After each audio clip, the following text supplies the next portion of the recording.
मानिसको जीवन चाहिँ सिकाइ भोगाइ र अनुभवको एउटा सङ्ग्रह हो। म साङ्गे भिलुप। हाल परम पूजनीय धर्मगुरु सन्तोषी रिम्पोछेको भारत हिमाचलमा स्थित तपस्यामा विगत 6 वर्षदेखि अध्ययन गरिरहेको छु।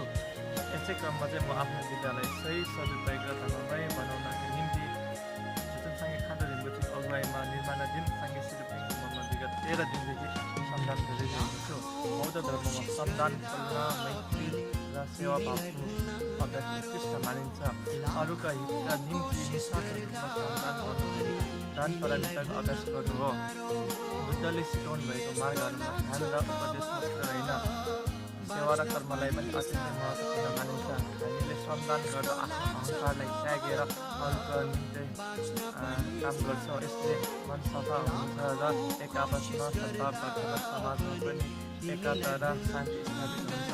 अरूको दुःख कम गर्न गरिने सानो श्रम पनि ठुलो पुण्यका कर्म मानिन्छ। त्यसैले श्रमदान गर्नु भनेको शारीरिक काम मात्र होइन, यो एउटा भोलि चित्तको अभ्यास हो।